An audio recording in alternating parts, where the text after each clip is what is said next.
Chapter 5, in which we examine the many consequences of the morning after. Fat Charlie was thirsty. Fat Charlie was thirsty, and his head hurt. Fat Charlie was thirsty, and his head hurt, and his mouth tasted evil, and his eyes were too tight in his head, and all his teeth twinged, and his stomach burned, and his back was aching in a way that started around his knees, and went up to his forehead and his brains, and had been removed and felt like replaced with cotton balls and needles and pins, which is why it hurt to try and think. And his eyes were not just too tight in his head, but they must have rolled out in the night and been reattached with roofing nails. And now he noticed that anything louder than the gentle Brownian motion of air molecules drifting slowly past each other was above his pain threshold. Also, he wished he were dead. Fat Charlie opened his eyes, which was a mistake, in that it let daylight in, which hurt. It also told him where he was, in his own bed, in his bedroom, and because he was staring at the clock on his bedside table, it told him that the time was 11:30. That, he thought, one word at a time, was about as bad as things could get. He had the kind of hangover that an Old Testament God might have smitten the Midianites with, and the next time he saw Graham Coates, he would undoubtedly learn that he had been fired. He wondered if he could sound convincingly sick over the phone, then realized that the challenge would be convincingly sounding anything else. He could not remember getting home last night. He would phone the office the moment he was able to remember the telephone number. He would apologize. Crippling 24-hour flu, flat on his back, nothing that could be done. "You know," said someone in the bed next to him, "I think there's a bottle of water on your side. Could you pass it over here?" Fat Charlie wanted to explain that there was no water on his side of the bed, and that there was, in fact, no water closer than the bathroom sink if he disinfected the toothbrush mug first, but he realized he was staring at one of the several bottles of water sitting on the bedside table. He reached his hand out and closed fingers that felt like they belonged to someone else around one of them. Then, with the sort of effort people usually reserve for hauling themselves up the final few feet of a sheer rock face, he rolled over in bed. It was the vodka and orange. Also, she was naked. At least, the bits of her he could see were. She took the water and pulled the sheets up to cover her chest. He said to tell you," she said, "when you woke, not to worry about calling work and telling them that you were ill. He said to tell you he's already taken care of it." Fat Charlie's mind was not put to rest. His fears and worries were not allayed. Then again, in the condition he was in, he only had room in his head for a single thing to worry about at once, and right now he was worrying about whether or not he would make it to the bathroom in time. "You'll need more liquids," said the girl. "You'll need to replenish your electrolytes." Fat Charlie made it to the bathroom in time. Afterwards, seeing he was there already, he stood under the shower until the room stopped undulating, and then he brushed his teeth without throwing up. When he returned to the bedroom, the vodka and orange was no longer there, which was a relief to Fat Charlie, who had started to hope that she might have been an alcohol-induced delusion, like pink elephants, or the nightmarish idea that he had taken to stage to sing on the previous evening. He could not find his dressing gown, so he put on a tracksuit in order to feel dressed enough to visit the kitchen at the far end of the hall. His phone chimed, and he rummaged through his jacket, which was on the floor beside the bed, until he found it, and flipped it open. He grunted into it as anonymously as he could, just in case it was someone from the Graham Coates agency trying to discern his whereabouts. "It's me," said Spider's voice. "Everything's okay." "You told them that I was dead?" "Better than that. I told them I was you." "But," said Fat Charlie, trying to think clearly, "but you're not me." "Hey, I know that. I even told them I was." "You don't even look like me." "Brother of mine, you are harshing a potential mellow here. It's all taken care of. Oops, gotta go. The big boss needs to talk to me. Graham Coates, look, Spider. But Spider had put down the phone, and the screen blanked. Fat Charlie's dressing gown came through the door. There was a girl inside it. It looked significantly better on her than it ever had on him. She was carrying a tray, on which was a water glass with a fizzing Alka-Seltzer in it, along with something in a mug. Drink both of these, she told him. The mug first, just knock it back. What's in the mug? Egg yolk, Worcestershire sauce, Tabasco, salt, dash of vodka, things like that, she said. Kill or cure, now, she told him, in tones that brooked no argument. Drink. Fat Charlie drank. Oh my God, he said. Yeah, she agreed, but you're still alive. He wasn't sure about that. He drank the Alka-Seltzer anyway. Something occurred to him. Said Fat Charlie, look, last night, did we, She looked blank. Did we what? Did we, do it? You mean you don't remember? Her face fell. You said it was the best you'd ever had. That it was as if you'd never made love to a woman before. You were part god, part animal, part unstoppable sex machine. Fat Charlie didn't know where to look. She giggled. I'm just winding you up, she said. I'd helped your brother get you home. We cleaned you up, and after that, No, he said. I don't know. Well, she said, you were completely out cold, and it's a big bed. I'm not sure where your brother slept. He must have the constitution of an ox. He was up at the crack of dawn, all bright and smiling. He went into work, said Fat Charlie. He told them that he was me. Wouldn't they be able to tell the difference? I mean, you're not exactly twins. Apparently not. He shook his head. Then he looked at her. She stuck out a small, extremely pink tongue at him. What's your name? You mean you've forgotten? I remember your name. You're Fat Charlie. Charles, he said. Just Charles is fine. I'm Daisy, she said, and stuck out her hand. Pleased to meet you. They shook hands solemnly. I feel a bit better, said Fat Charlie. Like I said, she said. Kill or cure? Spider was having a great day at the office. He almost never worked in offices. He almost never worked. Everything was new. Everything was marvelous and strange. From the tiny lift that lurched him up to the 5th floor to the Warren-like offices of the Graham Coates Agency. He stared, fascinated, at the glass case in the lobby filled with the dusty awards. He wandered through the offices, and when anyone asked him who he was, he would say, I'm Fat Charlie Nancy. And he'd say it in his God voice, which would make whatever he said practically true. He found the tea room and made himself several cups of tea. Then he carried them back to Fat Charlie's desk and arranged them around it in an artistic fashion. He started to play with the computer network. It asked him for a password. I'm Fat Charlie Nancy, he told the computer, but there were still places it didn't want him to go, so he said, I'm Graham Coates, and it opened to him like a flower. He looked at the things on the computer until he got bored. He dealt with the contents of Fat Charlie's in basket. He dealt with Fat Charlie's pending basket. It occurred to him that Fat Charlie would be waking up around now, so he called him at home in order to reassure him. He just felt like he was making a little headway when Graham Coates put his head around the door, ran his fingers across his stoat-like lips, and beckoned.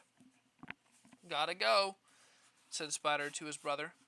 The big boss needs to see me. He put down his phone. Making private phone calls on company time, Nancy? Stated Graham Coates. Abso-friggin-lutely, agreed Spider. And was that myself you were referring to as the big boss?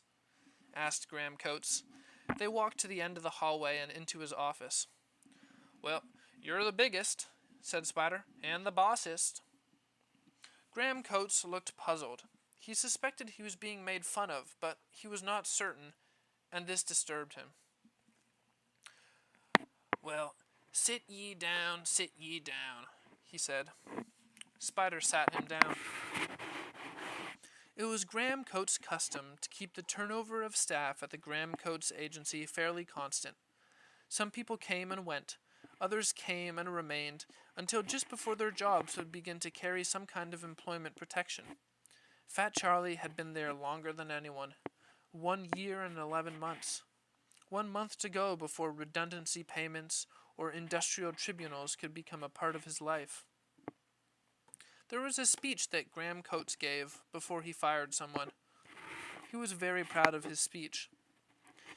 "Into each life," he began, "a little rain must fall. There's no cloud without a silver lining."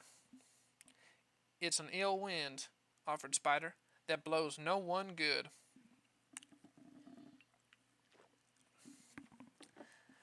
Yes indeed. Well, as we pass through this vale of tears, we must pause to reflect that the first cut," said Spider, "is the deepest." "What? Oh." Graham Coates scrabbled to remember what came next. "Happiness," he pronounced, "is like a butterfly." "Or a bluebird," agreed Spider. "Quite. May I finish?" "Of course. Be my guest," said Spider cheerfully. "And the happiness of every soul at the Graham Coates agency is as important to me as my own." "I cannot tell you," said Spider, "how happy that makes me." "Yes," said Graham Coates. "Well, I better get back to work," said Spider. "It's been a blast, though. Next time you want to share some more, just call me. You know where I am." "Happiness," said Graham Coates. His voice was taking on a fairly strangulated quality. "And I wonder, Nancy, Charles, are you happy here? Do you not agree that you might be happier elsewhere?" "That's not what I wonder," said Spider. "You want to know what I wonder?" Graham Coates said nothing. It had never gone like this before. Normally, at this point, their faces fell and they went into shock. Sometimes they cried. Graham Coates had never minded when they cried. "What I wonder," said Spider, "is what the accounts in the Cayman Islands are for. You know, because it almost sort of looks like money that should go to our clients' accounts is sometimes just going into the Cayman Island accounts instead. And it seems a funny sort of way to organize the finances for the money coming in to rest in those accounts. I've never seen anything like it before. I was hoping you could explain it to me." Graham Coates had gone off-white, one of those colors that turn up in paint catalogs with names like Parchment or Magnolia. He said, "How did you get access to those accounts?" "Computers," said Spider. "Do they drive you as nuts as they drive me? What can you do?" Graham Coates thought for several long moments. He had always liked to imagine that his financial affairs were so deeply entangled that even if the fraud squad were ever to conclude that financial crimes had been committed, they would find it extremely difficult to explain to a jury exactly what kind of crimes they were. "There's nothing illegal about having offshore accounts," he said as carelessly as possible. "Illegal?" said Spider. "I should hope not. I mean, if I saw anything illegal, I would have to report it to the appropriate authorities." Graham Coates picked up a pen from his desk. Then he put it down again. He said. "Well, delightful though it is to chat, converse, spend time, and otherwise hobnob with you, Charles, I suspect that both of us have work we should be getting on with. Time and tide, after all, wait for no man. Procrastination is the thief of time." "Life is a rock," suggested Spider. "But the radio rolled me." "Whatever." Fat Charlie was starting to feel human again. He was no longer in pain. Slow, intimate waves of nausea were no longer sweeping over him. While he was not yet convinced that the world was a fine and joyous place, he was no longer in the ninth circle of hangover hell, and this was a good thing. Daisy had taken over the bathroom. He had listened to the taps running and then to some contented splashes. He knocked on the bathroom door. "I'm in here," said Daisy. "I'm in the bath." "I know," said Fat Charlie. I didn't know, but I thought you probably were." "Yes," said Daisy. "I just wondered," he said, through the door. "I wondered why you came back here last night." Well, uh, well, she said, "you were a bit the worse for wear, and your brother looked like he needed a hand, and I'm not working this morning, so voila." "Voila," said Fat Charlie. On the one hand, she felt sorry for him, and on the other, she really liked Spider. Yes, he had only had a brother for a little over a day, and he already felt there would be no surprises left in this new family relationship. Spider was the cool one, he was the other one. She said, "You have a lovely voice." "What?" "You were singing in the taxi when we were going home. Unforgettable. It was lovely." He had somehow put the karaoke incident out of his mind, placed it in the dark places one disposes of inconvenient things. Now that it came back, he wished it hadn't. "You were great," she said. "Will you sing to me later?" Fat Charlie thought desperately, and then was saved from thinking desperately by the doorbell. "Someone at the door," he said. He went downstairs and opened the door, and things got worse. Rosie's mother gave him a look that would have curdled milk. She said nothing. She was holding a large white envelope. "Hello," said Fat Charlie. Mrs. Noah, nice to see you." She sniffed and held the envelope in front of her. "Oh," she said, "you're here. So, you're gonna invite me in?" "That's right," thought Fat Charlie. "Your kind always have to be invited. Just say no, though she'll have to go away." "Of course, Mrs. Noah. Please come in." So that's how vampires do it. "Would you like a cup of tea?"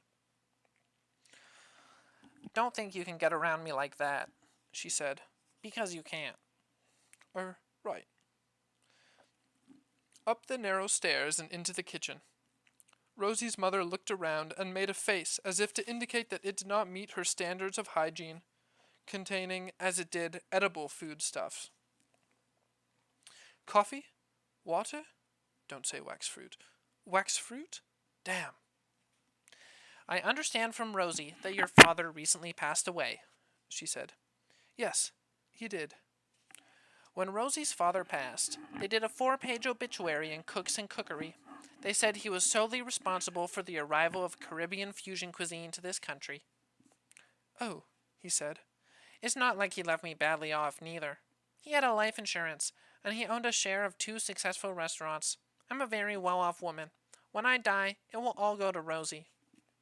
"When we're married," said Fat Charlie, "I'll be looking after her. Don't you worry." "I'm not saying you're only after Rosie for my money," said Rosie's mother, in a tone of voice that made it clear that it was exactly what she did believe. Fat Charlie's headache started coming back. "Mrs. Noah, is there anything I can help you with?" "I've been talking to Rosie, and we've decided that I should start helping with your wedding plans," she said, primly. "I need a list of your people, the ones you were hoping to invite. Names, addresses, email, and phone numbers. I've made a form for you to fill out.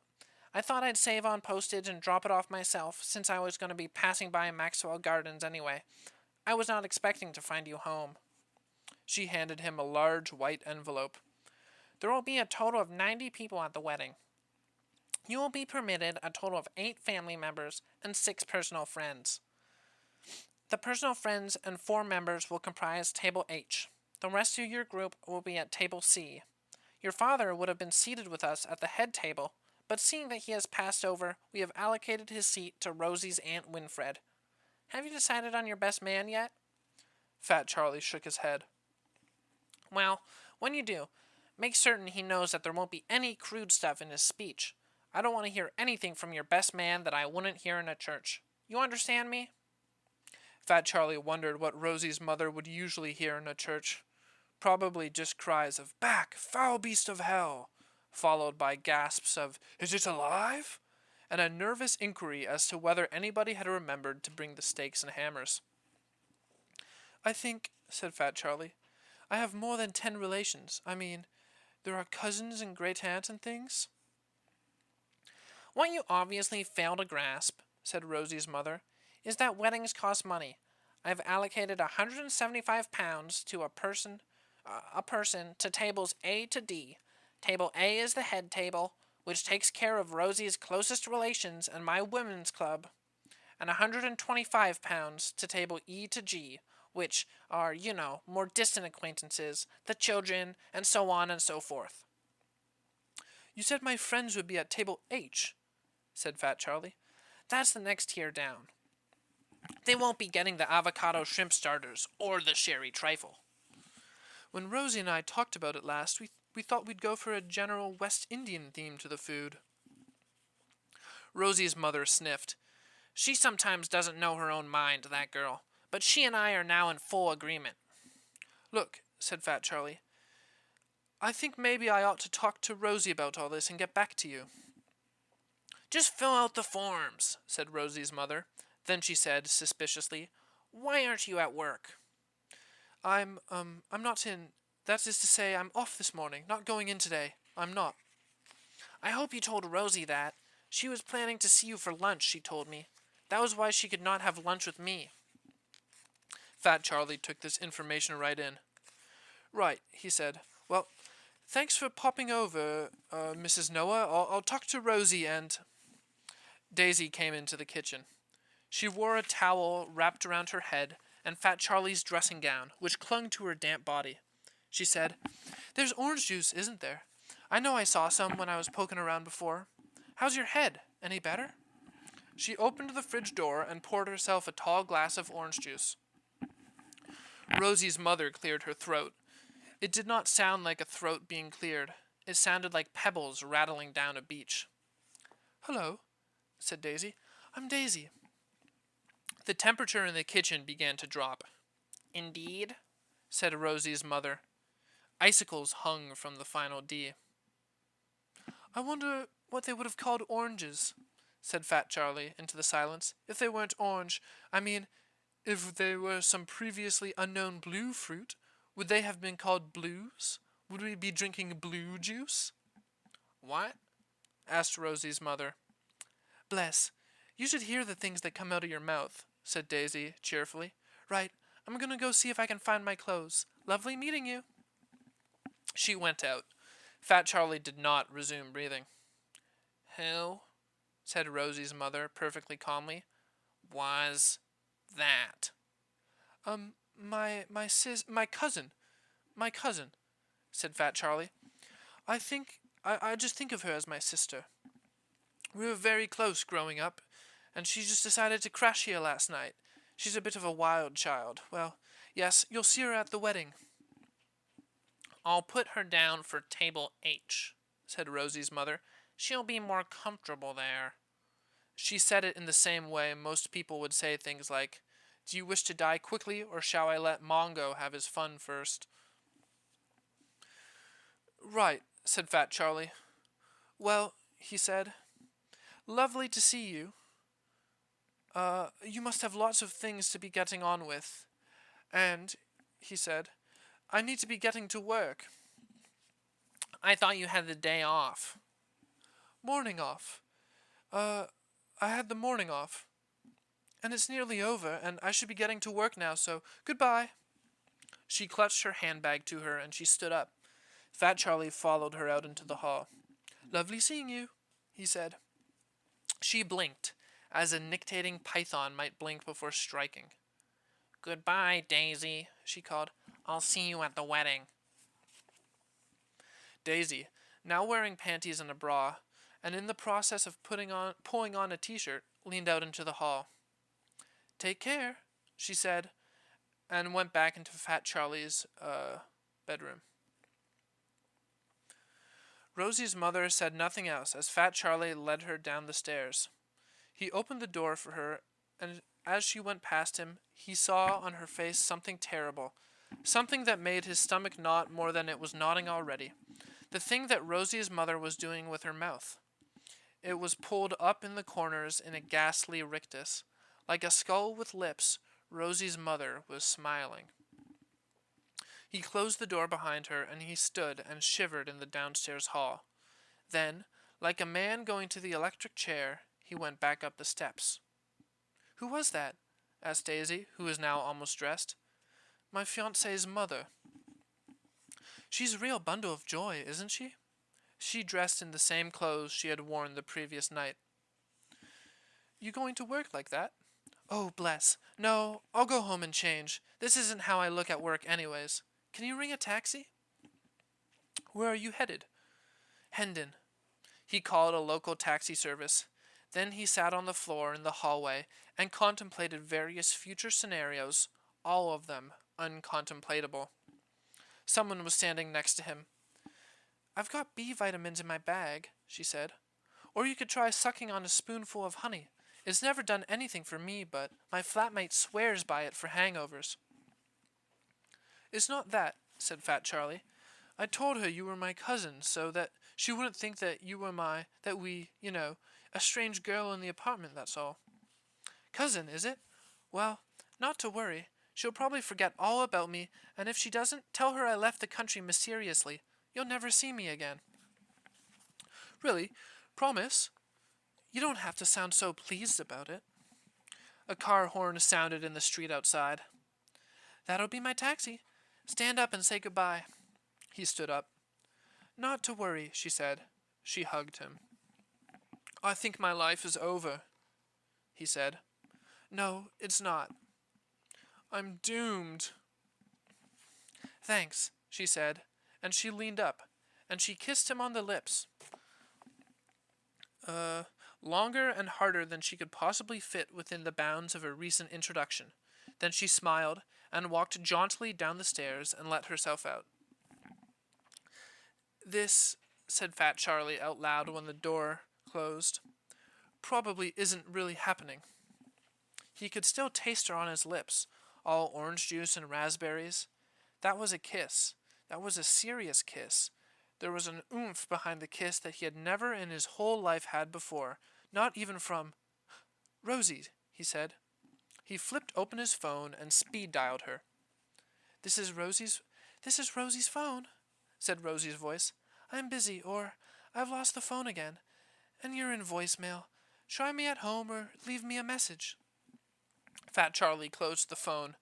Then he put on his coat over his tracksuit and, wincing just a little at the terrible, unblinking daylight, he went out into the street. Rosie Noah was worried, which in itself worried her. It was, as so many things in Rosie's world were, whether she would admit it to herself or not, Rosie's mother's fault. Rosie had become quite used to a world in which her mother hated the idea of her marrying Fat Charlie Nancy. She took her mother's opposition to the marriage as a sign from the heavens that she was probably doing something right, even when she was not entirely sure in her own mind that that was actually the case. And she loved him, of course. He was solid, reassuring, sane. Her mother's about-turn on the matter of Fat Charlie had Rosie worried, and her mother's sudden enthusiasm for wedding organization troubled her deeply. She had phoned Fat Charlie the previous night to discuss the matter, but he was not answering his phones. Rosie thought, perhaps, he had an early night. It was why she was giving up her lunchtime to talk to him. The Graham Coates agency occupied the top floor of a gray Victorian building in the Outwich, and was at the top of 5 flights of stairs. There was a lift, though, an antique elevator, which had been installed 100 years before by the theatrical agent Rupert Binkie Butterworth. It was an extremely small, slow, juddery lift whose design and function peculiarities only became comprehensible when you discovered that Binkie Butterworth had possessed the size, shape, and ability to squeeze into small spaces of a portly young hippopotamus, and had designed the lift to fit, at a squeeze, Binkie Butterworth and one other, much slimmer person. A chorus girl, for example, or a chorus boy. Binky was not picky. All it took to make Binky happy was someone seeking theatrical representation squeezed into the lift with him, and a very slow and juddery journey up all 6 stories to the top. It was often the case that by the time he reached the top floor, Binky would be so overcome by the pressures of the journey that he would need to go and have a little lie down, leaving the chorus girl or chorus boy to cool his or her heels in the waiting room. Concerned that the red-faced panting and uncontrolled gasping for breath that Binky had been suffering from as they reached the final floors meant that he had been having some kind of early Edwardian embolism. People would go into the lift with Binky Buttersworth once, but after that they used the stairs. Graham Coates, who had purchased the remains of the Butterworth agency from Binky's granddaughter more than 20 years before, maintained the lift was part of history. Rosie slammed the inner accordion door, closed the outer door, and went into reception, where she told the receptionist she wanted to see Charles Nancy. She sat down beneath the photograph of Graham Coates with people he represented. She recognized Morris Livingstone, the comedian, some once famous boy bands, and a clutch of sports stars who had, in their later years, become personalities, the kind who got as much fun out of life as they could until a new liver became available. A man came into reception. He did not look much like Fat Charlie. He was darker, and he was smiling as if he were amused by everything. Deeply, dangerously amused. "I'm Fat Charlie Nancy," said the man. Rosie walked over to Fat Charlie and gave him a peck on the cheek. He said, "Do I know you?" which was an odd thing to say, and then he said, "Of course I do. You're Rosie, and you get more beautiful every day." And he kissed her back, touching his lips to hers. Their lips only brushed, but Rosie's heart began to beat like Binky Buttersworth's after a particularly juddery lift journey pressed up against a coreen. "Lunch," squeaked Rosie. "Passing. Thought maybe we could talk?" "Yeah," said the man who Rosie now thought of as Fat Charlie. "Lunch." He put a comfortable arm around Rosie. "Anywhere you want to go for lunch?" "Oh," she said, "just wherever you want." It was the way he smelled, she thought. Why had she never noticed how much she liked the way he smelled? "We'll find somewhere," he said. "Shall we take the stairs?" "If it's all the same to you," she said, I think I'd rather take the lift." She banged home the accordion door, and they rode down to street level slowly and shakily, pressed up against each other. Rosie couldn't remember the last time she had been so happy. When they got out onto the street, Rosie's phone beeped to let her know she had missed a call. She ignored it. They went into the first restaurant they came to. Until the previous month, it had been a high-tech sushi restaurant, with a conveyor belt that ran around the room carrying small, raw, fishy nibbles priced according to plate color. The Japanese restaurant had gone out of business and had been instantly replaced, in the way of London restaurants, by a Hungarian restaurant, which had kept the conveyor belt as a high-tech addition to the world of Hungarian cuisine, which meant that rapidly cooling bowls of goulash, paprika dumplings, and pots of sour cream made their way in stately fashion around the room. Rosie didn't think it was going to catch on. "Where were you last night?" she asked. "I went out," he said, "with my brother." "You're an only child," she said. "I'm not. It turns out I'm half of a matched set." "Really? Is this more of your dad's legacy?" "Honey," said the man she thought of as Fat Charlie, "you don't even know the half of it." "Well," she said, "I hope you'll be coming for the wedding." "I don't believe he would miss it for the world." He closed his hand around hers, and she nearly dropped her goulash spoon. "What are you doing for the rest of the afternoon?" "Not much. Things are practically dead back at the office right now. Couple of fundraising phone calls to make, but they can wait. Is there, Were you, why? It's such a beautiful day. Do you want to go for a walk? That, said Rosie, would be lovely.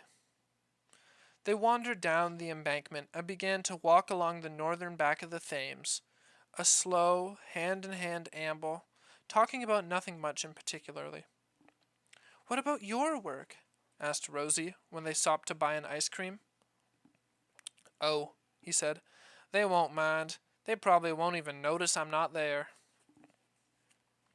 Fat Charlie ran up the stairs to the Graham Coates agency. He always took the stairs. It was healthier for a start, and it meant he would never again have to worry about finding himself wedged into the lift with someone else, too close to pretend they weren't there. He walked into reception, panting slightly. Has Rosie been in, Annie? Did you lose her? Said the receptionist. He walked back to his office. His desk was peculiarly tidy. The cluster of undealt with correspondence was gone. There was a yellow post-it note on his computer screen with "See Me, GC" on it. He knocked on Graham Coates' office door. This time a voice said, Yes? It's me, he said. Yes, said Graham Coates. Come ye in, Master Nancy. Pull up a pew. I've been giving our conversation this morning a great deal of thought, and it seems to me I have misjudged you. You have been working here for how long? Nearly 2 years. You've been working long and hard, and now your father's sad passing? I didn't really know him. Ah, brave soul, Nancy. Given that it is currently the fallow season, how would you react to an offer of a couple weeks off? With, I hardly need to add, full pay? Full pay? Said Fat Charlie. Full pay, but yeah, I see your point. Spending money? I'm sure you could do with a little spending money, couldn't you? Fat Charlie tried to work out what universe he was in. Am I being fired? Graham Coates laughed then, like a weasel with a sharp bone stuck in its throat. Absolutely not. Quite the reverse. In fact, I believe, he said, that we now understand each other perfectly. Your job is safe and sound, safe as houses, as long as you remain the model of circumspection and discretion you have been so far. How safe are houses? Asked Fat Charlie. Extremely safe. It's just, I read somewhere most accidents occur in the home. Then, said Graham Coates, I think it is vitally important that you are encouraged to return to your own home with all celerity. He handed Fat Charlie a piece of rectangular paper. Here, he said, a small thank you for 2 years of devoted service to the Graham Coates Agency. Then, because it was what he always said when he gave people money, don't spend it all at once. Fat Charlie looked at the piece of paper. It was a check. £2,000. Gosh, I won't. Graham Coates smiled at Fat Charlie. If there was triumph in that smile, Fat Charlie was too puzzled, too shaken, too bemused to see it. Go well, said Graham Coates. Fat Charlie went back to his office. Graham Coates leaned around the door casually, like a mongoose leaning idly against a snake den. An idle question, of course. While you are off enjoying yourself and relaxing, a course of action I cannot press upon you strongly enough. If, during this time, I need to access your files, could you let me know your password? I think your password should get you anywhere in the system, said Fat Charlie. Without a doubt it will, agreed Graham Coates blithely. But just in case, you know, computers after all. It's mermaid, said Fat Charlie. MERMAID. Excellent, said Graham Coates. Excellent. He didn't rub his hands together, but he might well have done. Fat Charlie walked down the stairs with a check for £2,000 in his pocket, wondering how he could have so misjudged Graham Coates for the last 2 years. He walked around the corner to his bank and deposited the check into his account. Then he walked down to the embankment to breathe and to think. He was £2,000 richer. His headache of this morning was completely gone. He was feeling solid and prosperous. He wondered if he could talk Rosie into coming on a short holiday with him. It was short notice, but still. Then he saw Spider and Rosie walking hand in hand on the other side of the road. Rosie was finishing an ice cream. Then she stopped and dropped the remainder of the ice cream into a bin and pulled Spider towards her, and, with an ice creamy mouth, began to kiss him with enthusiasm and gusto. Fat Charlie could feel his headache coming back. He felt paralyzed. He watched them kissing. He was of the opinion that sooner or later they would have to come up for air, but they didn't, so he walked the other direction, feeling miserable until he reached the tube. And then he went home. By the time he got home, Fat Charlie felt pretty wretched, so he got into a bed that still smelled faintly of Daisy, and he closed his eyes. Time passed, and now Fat Charlie was walking along a sandy beach with his father. They were barefoot. He was a kid again, and his father was ageless. "So," his father was saying, "how are you and Spider getting on?" "This is a dream," pointed out Fat Charlie, "and I don't want to talk about it." "You boys," said his father, shaking his head. "Listen, I'm going to tell you something important." "What?" But his father did not answer. Something on the edge of the waves had caught his eye, and he reached down and picked it up. 5 pointed legs flexed languidly. "Starfish," said his father, musing. "When you cut one in half, they grow into 2 more starfish." "I thought you said you were going to tell me something important." His father clutched his chest, and he collapsed onto the sand and stopped moving. Worms came out of the sand and devoured him in moments, leaving nothing but bones. "Dad?" Fat Charlie woke up in his bedroom, with his cheeks wet with tears. Then he stopped crying. He had nothing to be upset about. His father had not died. It had simply been a bad dream.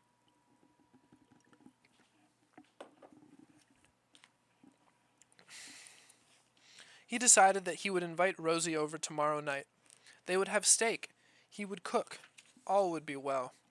He got up and got dressed. He was in the kitchen 20 minutes later, spooning down a pot noodle, when it occurred to him that, although what had happened on the beach had been a dream, his father was still dead. Rosie stopped in at her mother's flat in the Wimpole Street late that afternoon. "I saw your boyfriend today," said Mrs. Noah. Her given name had been Eutheria, but in the previous 3 decades nobody had used it to her face but her late husband, and following his death it had atrophied and was unlikely to be used again in her lifetime. "So did I," said Rosie. "My God, I love that man." "Well, of course. You're marrying him, aren't you?" "Well, yes, I always knew I loved him, but today I really saw how much I loved him. Everything about him." "Did you find out where he was last night?" "Yes, he explained it all. He was out with his brother." "I didn't know he had a brother." "He hadn't mentioned him before. They aren't very close." Rosie's mother clicked her tongue. "Must be quite the family reunion going on. Did he mention his cousin, too?" "Cousin?" "Or maybe his sister. He didn't seem entirely sure. Pretty thing in a trashy sort of way. Looked a bit Chinese. No better than she should be, if you ask me. But that's the whole family for you." "Mum, you haven't met his family." "I met her. She was in his kitchen this morning, walking about that place damn near naked. Shameless. If she was his cousin." "Fat Charlie wouldn't lie." "He's a man, isn't he?" "Mum." "And why wasn't he at work today, anyways?"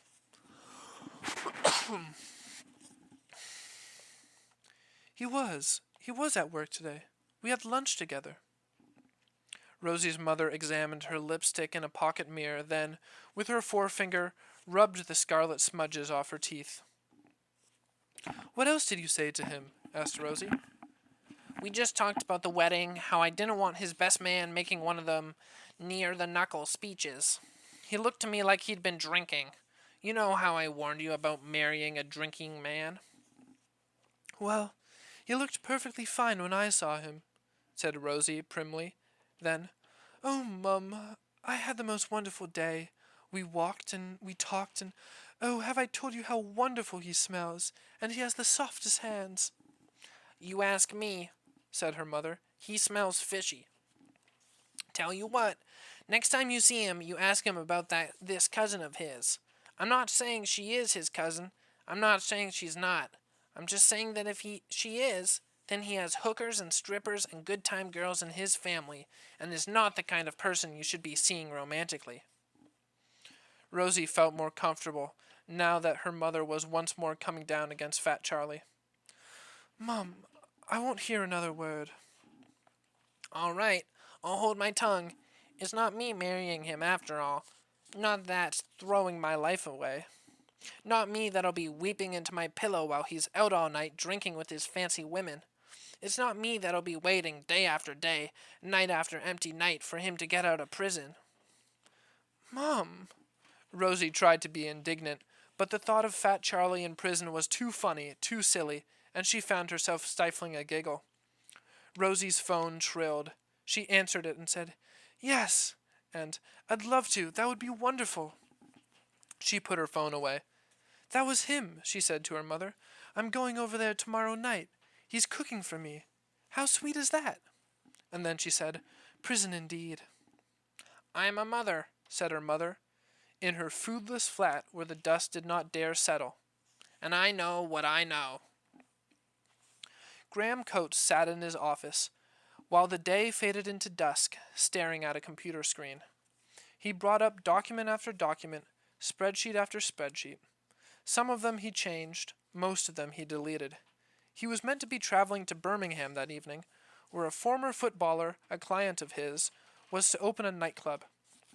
Instead, he called and apologized. Some things were unavoidable. Soon the light outside the window was gone entirely. Graham Coates sat in the cold glow of the computer screen, and he changed, and he overwrote, and he deleted. Here's another story they tell about Anansi. Once, long ago, Anansi's wife planted a field of peas. They were the finest, the fattest, the greenest peas that you ever did see. It would have made your mouth water just to look at them. From the moment Anansi saw the pea field, he wanted them. And he didn't just want some of them, for Anansi was a man of enormous appetites. He did not want to share them. He wanted them all.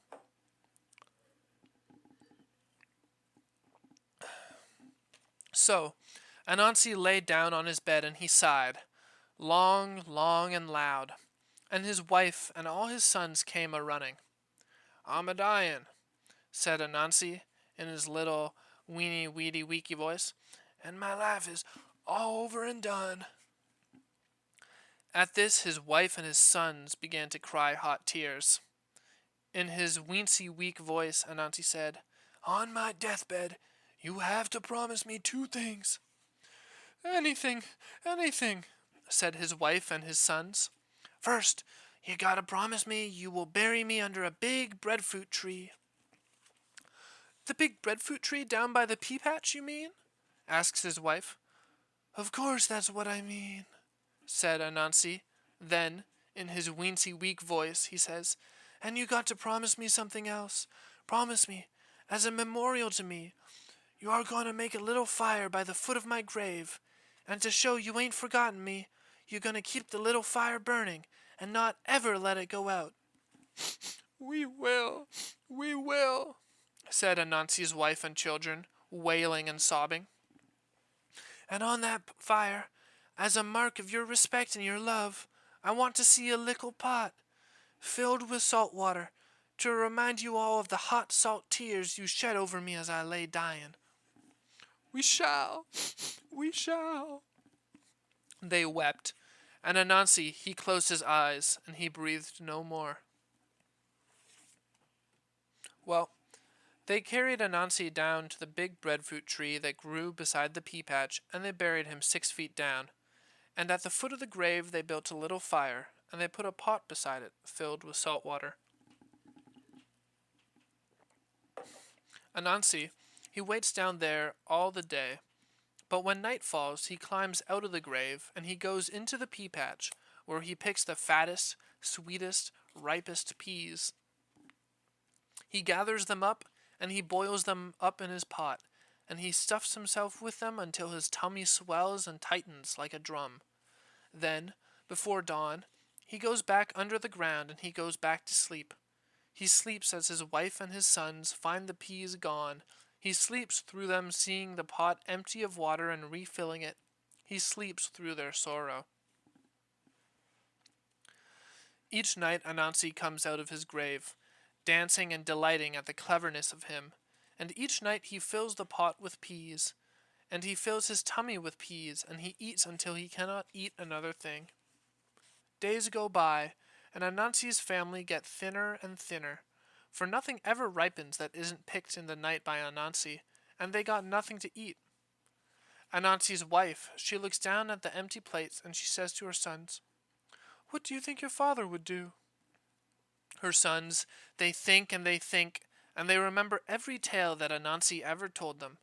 Then they go down to the tar pits, and they buy them 6 penny worth of tar, enough to fill 4 big buckets, and they take that tar back to the pea patch. And down in the middle of the pea patch, they make them a man out of tar. Tar face, tar eyes, tar arms, tar fingers, and tar chest. It was a fine man, as black and as proud as Anansi himself. That night, old Anansi, fat as he ever has been in his whole life, scuttles up out of the ground, and, plump and happy, stomach swollen like a drum, he strolls over to the pea patch. "Who you?" he says to the tar man. The tar man, he don't say one word. "This is my place," said Anansi to the tar man. "It's my pea patch. You better get going, if you know what's good for you." The tar man, he don't say one word. He don't move a muscle. "I'm the strongest, mightiest, most powerful fellow there is, or that there ever will be," says Anansi to the tar man. "I'm fiercer than lion, faster than cheetah, stronger than elephant, more terrible than tiger." He swelled up with pride at his power and strength and fierceness, and he forgot that he was just a little spider. "Tremble," says Anansi. "Tremble and run." The tar man, he didn't tremble, and he didn't run. Tell the truth, he just stood there. So Anansi hits him. Anansi's fist, it sticks solid. "Let go of my hand," he tells the tar man. "Let go of my hand, or I'm going to hit you in the face." The tar man, he says not a word. He doesn't move the tiniest muscle, and Anansi hits him, bash, right in the face. "Okay," says Anansi. "A joke's a joke. You can keep hold of my hands if you like, but I got 4 more hands and 2 good legs, and you can't hold them all. So you let me go and I'll take it easy on you." The tar man, he doesn't let go of Anansi's hands, and he doesn't say a word. So Anansi hits him with all his hands and then kicks him with his feet, one after the other. "Right," says Anansi. "You let me go or I bite you." The tar fills his mouth and covers his nose and face. So that's how they find Anansi the next morning, when his wife and sons come down to the pea patch by the old breadfruit tree, all stuck to the tar man and dead as history. They weren't surprised to see him like that. Those days, you used to find Anansi like that all the time. And that's the end of the chapter.